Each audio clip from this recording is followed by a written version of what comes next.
Hoje é o Dia Mundial da Osteoporose, uma doença silenciosa que enfraquece os ossos e limita bastante a qualidade de vida. O Brasil tem cerca de 10 milhões de pessoas sofrendo com esse problema de saúde. Os dados são da Organização Mundial da Saúde. E é importante reforçar a prevenção. Por isso eu estou recebendo aqui hoje o reumatologista Tiago Schultz, que está aqui conosco. Tiago, muito obrigada por ter vindo, viu? Boa tarde, Mônica. Obrigado pela oportunidade. É um tema muito importante para a gente poder conversar com os nossos telespectadores sobre o que é a osteoporose e a sua conscientização. Vamos começar então pelos fatores, podemos? Perfeito. O que leva à osteoporose? Certo. É muita gente, né, Tiago? Sim, os dados que nós temos epidemiológicos de acometimento da população com osteoporose, eles são muito significativos, muito relevantes. Estima-se que a partir dos 50 anos, que é a idade em que começa a ocorrer o risco maior de desenvolvimento da osteoporose, a partir dessa idade, 50 anos, a gente vai ter uma predominância maior da ocorrência da osteoporose. Então, essa idade, ela marca um ponto importante no nosso conhecimento. E o que isso tem de representação? A sociedade, a nossa população, de uma forma geral, ela está envelhecendo. Sim. Então, hoje, a gente já tem uma população que, na pirâmide etária, já está a maioria chegando nessa idade, e estima-se que, até 2050, nós teremos mais de 50% da população com 50 anos ou mais. Então, o risco de desenvolvimento da osteoporose, ele vai acompanhar esse envelhecimento da população. E esse ponto é importante porque o principal fator de risco, o importante fator de risco para a osteoporose é o próprio envelhecimento. Então, essa idade, a partir dos 50 anos, é um fator de risco. Mas a gente conta com outros fatores que são extremamente importantes, que é o tabagismo, então o ato de fumar, não importa a quantidade, mas o simples ato de ser tabagista é um importante fator de risco. O consumo de bebida alcoólica é também um fator importante. As doenças associadas, por exemplo, artrite reumatoide, diabetes, são doenças que compõem esse quadro de fatores de risco. Além disso, pessoas que têm baixo peso, um IMC muito baixo, abaixo de 19, ou se a gente fosse traduzir isso em número de peso, um peso inferior a 50 quilos, isso também representa um fator de risco para o desenvolvimento da osteoporose. E a população que está nesse cenário mais preocupante são as mulheres. Tá? Então, as mulheres são as que mais têm esse risco. E principalmente porque é aquela fase climatério, menopausa, Exatamente. Não é, Tiago? A gente tem um hormônio que ele funciona como protetor para a mulher, que é, se a gente fosse traduzir, um freio para a osteoporose, que é o estrogênio. Então, a partir do momento que a mulher começa a se aproximar do período perimenopausa, ocorre uma queda muito acentuada desse hormônio, o estrogênio, que ele tem um fator protetor para o desenvolvimento da osteoporose. O homem também vai ter um risco de desenvolvimento da osteoporose. Só que ele não tem essa queda hormonal marcada pelo estrogênio. Então, o homem vivencia uma queda progressiva, que é a andropausa no homem, que não é tão marcante quanto da mulher. Então, essa queda, esse hormônio extremamente importante, ele faz esse fator ser a doença mais, uma prevalência maior na mulher. Eu vi ali nos fatores de risco, até vou pedir meus amigos para voltarem ali, né, toda a listinha. A gente tem a deficiência de cálcio e vitamina D, Exatamente. que muito está relacionado com a alimentação e também com a falta de sol. Perfeito. Então, o que a gente tem hoje, até uma preocupação com o consumo do cálcio. O cálcio, os alimentos que são ricos em cálcio, são principalmente os derivados do leite. Tá. Então, a gente tem ali as fontes, o próprio leite, o iogurte, o queijo. Então, eles são as fontes mais ricas. Os vegetais, principalmente os vegetais verdes escuros, eles também têm cálcio. Só que quando comparado com o leite, a gente fala em biodisponibilidade, quer dizer, o quanto que eu consigo, ao ingerir esse alimento, quanto que eu consigo absorver. Os alimentos verdes escuros, eles têm o cálcio, mas têm uma oferta menor desse cálcio. Então, eu consigo obter menos. Então, a principal fonte está no leite e os seus derivados. O que a gente pensa ali num consumo adequado para a nossa população, principalmente ali no período que antecede a menopausa, é uma ingesta de mais ou menos 1.000 miligramas de cálcio. Se a gente fosse traduzir isso em quantidade de alimento, seria como ingerir ao longo do dia, 3 refeições, uma porção, por exemplo, de leite, um copo de iogurte, de preferência o iogurte natural, dois ingredientes, né? E uma fatia de queijo mais grossa, que seria um peso mais ou menos de 30 gramas. Então, a pessoa que tem o hábito de ingerir esses derivados ao longo do dia, tem uma boa oferta. O restante, o que vai faltar, em torno de 200 miligramas, a gente vai conseguir no restante da alimentação. No arroz, feijão, nos cereais, vegetais, frutas. Rúcula. Exato. Então, o restante vai vir a partir dos outros alimentos. E a vitamina D, que é outro ponto importante, porque o osso, ele parte de um processo de formação que depende de alguns elementos essenciais. A vitamina D é um elemento que vai atuar no auxílio dessa absorção do cálcio e fazer com que essa calcificação, esse processo de melhora da qualidade do osso possa acontecer. E a vitamina D, ao contrário dos alimentos, o principal ponto para produção é o sol. E aí a gente tem que ter um cuidado. Temos que avaliar o risco, né, de cada pessoa na exposição ao sol por conta dos efeitos preocupantes que é o do câncer de pele. Que né? o principal raio do sol que faz a produção da vitamina D é o que está mais ligado ao câncer de pele. Então, a exposição solar ela é importante, só que com cuidado a gente precisa orientar isso muito bem, né? Sobre essa exposição. Deixa eu trazer pergunta aqui das minhas amigas, dos meus amigos. Olha, a Maria Nascimento, ela tem um desgaste no braço direito, bem aqui assim, ó, né? Nesse ponto do ombro. Tem dor no começo da coluna, na nuca, arde. Tem a ver com osteoporose ou pode ser algum outro probleminha? A osteoporose, qual que é o grande problema que a gente tem? Além dessa grande prevalência, o número de pessoas que vão desenvolver, tem um ponto que é a falta de sintomas. A gente fala que a osteoporose é uma doença assintomática. Silenciosa, né? Silenciosa. E o mais preocupante, que o principal e o primeiro sintoma que geralmente acontece na osteoporose é a fratura, que é tudo o que a gente quer evitar.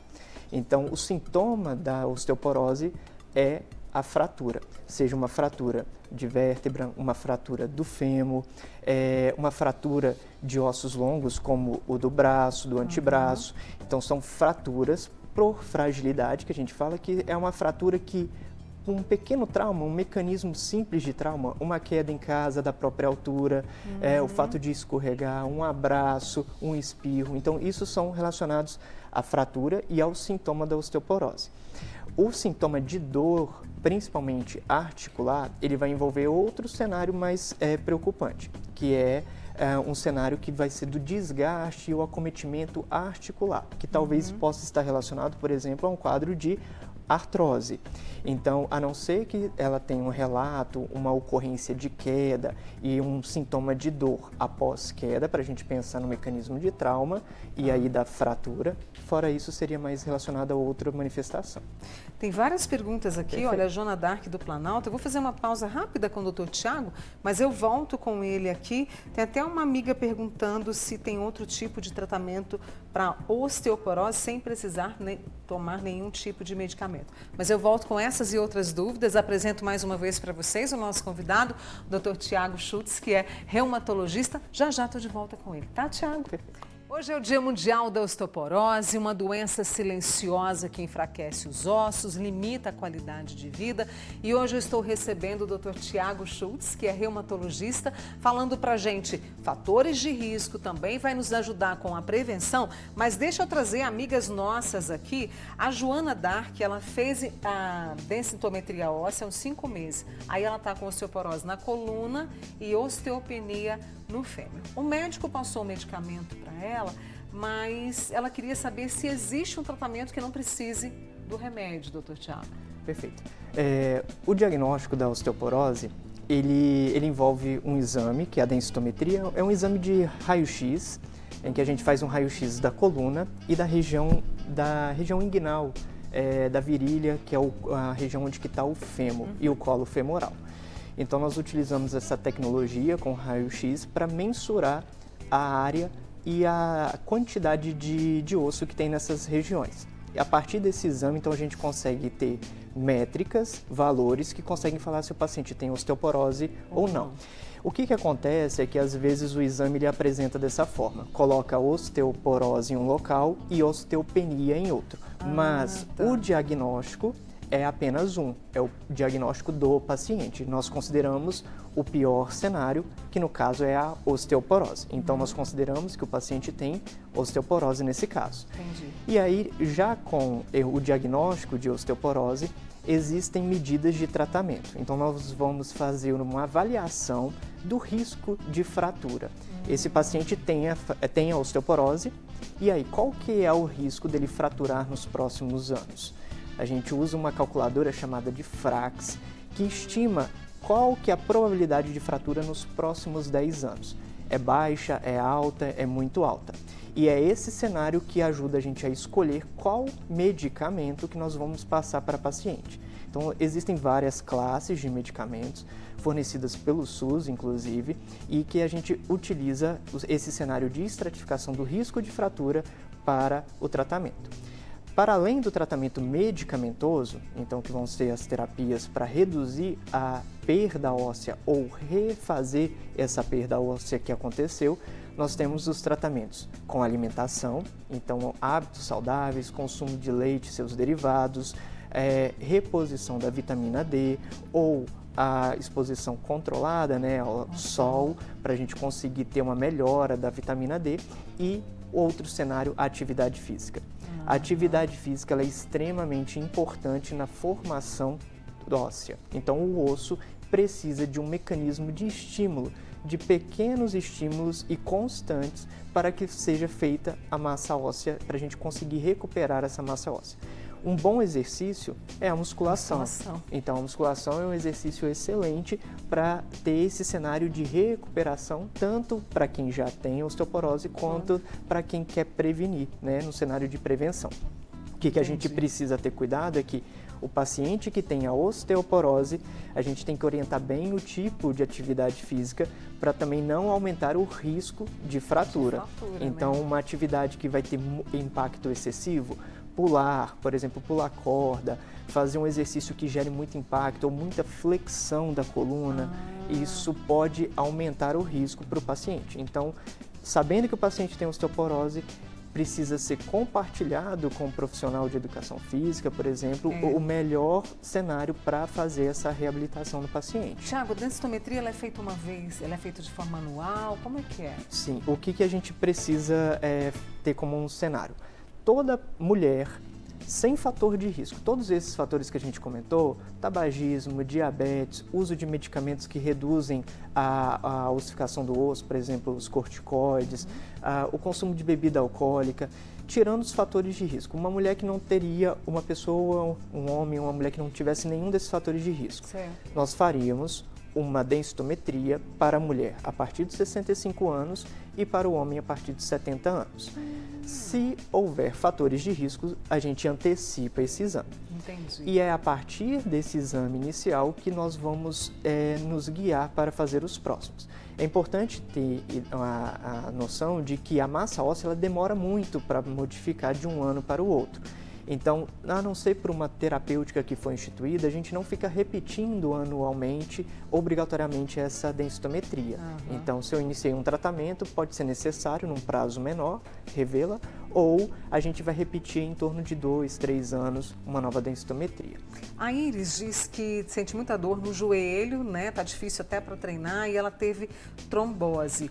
Será que pode prejudicar? A trombose pode levar a osteoporose, alguma coisa? Tem alguma relação, doutor Tiago? Não, o que a gente tem que entender é o mecanismo. Essa dor no joelho ela pode ser uma dor mecânica por alguma lesão ou até a condição que gerou essa trombose. Então a gente tem que entender melhor qual que é o mecanismo direto, o que aconteceu.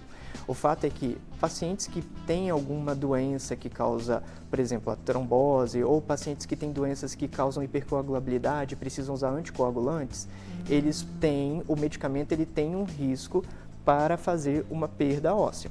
Só que são medicamentos que, teoricamente, a gente precisa usar por mais tempo. Um paciente que teve um evento, uma trombose, e que em poucos meses vai retirar a medicação, esse efeito danoso do medicamento ali para a saúde óssea, ele vai ser revertido. A não ser o paciente que tem que ficar anticoagulado para o resto da vida, que entra como mais um fator de risco. E aí a nossa preocupação em avaliar e também tratar esse paciente. A Márcia queria saber se dormência nos dedos do pé está relacionado com a osteoporose. A Sandra do Canaã, já vou aproveitar. Quem tem fibromialgia tem mais possibilidade de ter osteoporose? Não, a dormência, como a gente tinha conversado, é uma doença, a osteoporose é uma doença assintomática. O principal sintoma é quando ocorre a fratura, né? Então a dormência ela não está relacionada com a osteoporose. E a outra pergunta é relacionada com a fibromialgia. A fibromialgia é uma doença de manifestação de sensibilização da dor. Então, o paciente com fibromialgia, ele pode ter osteoporose, mas os sintomas de dor relacionados à fibromialgia, isso não vai aumentar o risco. O que acontece? Na fibromialgia, pelo contexto da dor, o paciente pode ter uma dificuldade de praticar atividade física e o sedentarismo ser um fator de risco. Então, não é diretamente uma consequência direta da fibromialgia, mas uma consequência da menor prática de atividade física. Interessante. A Lourdes de Uberaba gostaria de saber se tomar a cápsula de vitamina D, a suplementação, pode ajudar. E tem uma outra amiga nossa aqui também, a Elisete, pergunta, né? O médico me passou vitamina e derivados do leite. Tá tudo certo, né? Como você falou pra gente. A cápsula, a reposição, né? A suplementação de vitamina D. Nós temos um objetivo dentro do tratamento da osteoporose, que é manter níveis normais da vitamina D. Esse nível é entre 30 e 60, o nosso alvo de tratamento, que é feito como referência por uma dosagem sérica, faz o exame de sangue e a gente tem o valor da vitamina D. Então, nosso alvo de tratamento é entre 30 e 60. Para os pacientes que não conseguem isso com alimentação, atividade física, a exposição solar, a gente precisa suplementar. Então, a gente vai usar suplementações de vitamina D. O que acontece é que a nossa população na osteoporose, a maioria já tem acima de 60 anos e na pessoa idosa, a gente reduz essa produção de vitamina D pela pele. Então, na maioria das vezes, vai ser necessário suplementar a vitamina D. Ao contrário do cálcio, se eu ingiro quantidades adequadas, eu vou preferir sempre a alimentação do que a suplementação. Tá? Então, eu só vou suplementar aquele paciente que não alcança aquela quantidade de 1.000, 1.200 miligramas por dia. Entendi. Tem uma amiga nossa que está com osteoporose, com muita artrose na coluna e no quadril. Aí é muita dor, né? Porque juntou duas situações. Então, até a artrose de coluna, ela é até um dificultador no exame da densitometria, porque ela pode superestimar, quer dizer, mesmo a coluna tendo aquele cenário alterado de critérios diagnósticos da osteoporose, ela pode dar um valor perto do normal ou até no normal. Então, ela pode falsear, às vezes, o resultado. Então, mas a dor da coluna relacionada à artrose, ela é diferente. Então, na osteoporose, a dor da coluna vai acontecer quando a vértebra fratura, que ela perde a altura. Então, e algumas pessoas, mesmo perdendo a altura, ela pode ser assintomática. Sabe aqueles pacientes, aquelas pessoas que falam, parece que eu estou diminuindo? Isso. Existe um valor que ele é preocupante para a gente. Então, por exemplo, cerca de 4 centímetros em relação à altura basal daquela pessoa, na idade jovem dela, se ela perde 4 centímetros, é um valor que chama atenção para a gente investigar se essa pessoa não está tendo pequenas fraturas e perdendo a altura da coluna por fraturas assintomáticas. Aí a densitometria vai dar isso? Isso, a densitometria ela vai ajudar a dar o diagnóstico, mas tem outro exame que faz isso, que é o próprio raio-x, por exemplo. O raio-x simples de coluna ajuda a entender se essa perda de altura foi apenas pelo disco, que é o que separa uma vértebra da outra, reduzir o tamanho, ou se foi uma fratura. Então, a dor da coluna ela pode ser um quadro agudo, por fratura, ou pela artrose. Então, a artrose ela pode acompanhar o cenário, mas elas não são diretamente relacionadas. A prevenção, até a Tânia Mara colocou aqui, a cafeína é prejudicial em excesso para levar a osteoporose. A prevenção começa lá na infância com esses hábitos saudáveis, né, Thiago? Sim, então a cafeína ela vai contribuir nessa dificuldade de absorção desses elementos, que são o cálcio, por exemplo. Então, o excesso de consumo de café, ele vai interferir. Mas o que acontece? Na nossa refeição sempre acompanha um café com leite. Então, de preferência, ter um pouco mais de leite, um queijo. Então, ser uma refeição como se fosse um pingado mesmo, um pouquinho de café e mais leite, para evitar, reduzir essa influência da cafeína. Então, um consumo de 2, 3 xícaras por dia estaria em quantidade aceitável. O excesso, é claro, vai ser um fator também que contribui para reduzir a absorção do cálcio. Que conversa boa, esclarecedora, né, com o nosso convidado, Dr. Tiago Schultz, reumatologista com a gente aqui hoje. Obrigada a você também que participou. Tiago, volte outras vezes, tá? Muito obrigado pelo convite. Obrigada, tá? Muito bom falar sobre esse tema, osteoporose. A gente deixar a nossa população ciente que o principal fator preocupante são os hábitos de vida. Então, pessoas que têm bons hábitos de vida, atividade física, alimentação saudável, vai ter um fator protetor ao longo da vida para a osteoporose. Então, sempre ter essa preocupação conhecendo essa doença para a gente evitar as fraturas que causam grande complicação, mortalidade. Tá vendo? O recado do doutor Tiago Schultz pra gente. Deixa eu mandar um beijo para Regina, né, que mandou pergunta aqui. Regina, vou falar aqui com o doutor Tiago. A Elisete do Jardim Europa. Tem a minha amiga também que está aqui, a Sandra, lá do Santa Luzia. Muito obrigada pela participação. Se cuidem. Amanhã estou de volta às 2h30. Continue com a gente aqui na TV Paranaíba, tá? Tchau.